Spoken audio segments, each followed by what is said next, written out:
Coach, you get a nice little break here. I think like 9 games or 9 days or something without a game. That coming at a nice time for your team? Well, yeah, it is. I mean, there's no question. Just to get back and get some feet underneath us academically, I think sometimes when that life isn't as organized as you want it to be, it affects other things too. And it seems those guys are doing a pretty good job. But being at home for a couple weeks is going to be good.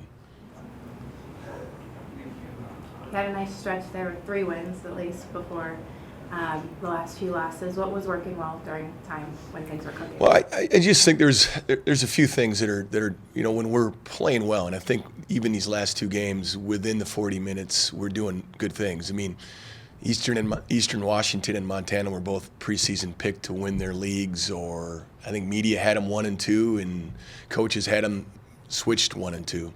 So within those 40 minutes, I think there's a lot of things we did to kind of give those games up in a sense. And I mean, the Eastern score ended up being a little bit bigger gap, but it was still 61-60 or 62-61. Right around that 11-minute mark. Turnovers have kind of been our plague, and you can't run from it. It's something we got to face and address. And then just kind of that belief of making the plays that we need to make. It's hard sometimes just to put your finger on just the one thing, but we've been a decent rebounding team, and in that Eastern Washington game, rebounding let us down. And so we've got to understand that throughout the course of 40 minutes, we've got to just be more consistent from possession to possession and taking care of the ball. We can't give teams 8 to 10 extra possessions than what we get.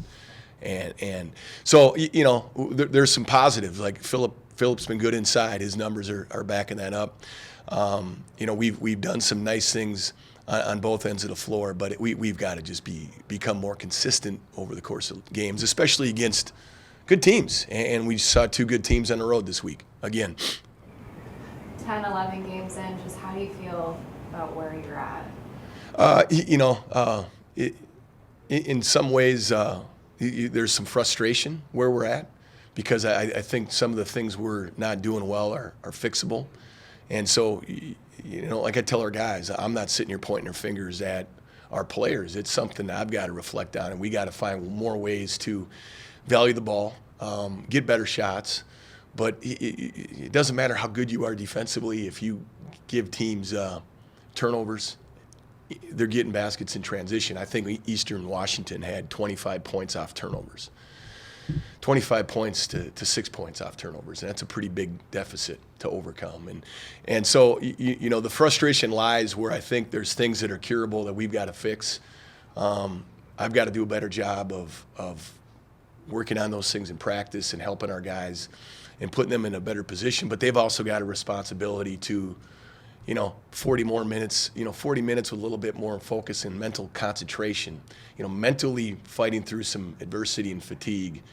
And in that last game, there was a timeout, I think in the first half or in both halves, there was a timeout where we were either leading or just down 1, where our guys were really frustrated because it wasn't going our way. And those are the times we need to dig in and not get too concerned about what's going our way or what's not, and just solve problems and continue to learn and figure it out. And sometimes frustration gets in your way, and then you lose your mental focus. And those are things that we've got to keep doing a better job of, and I've got to keep putting them in those situations in practice so we learn.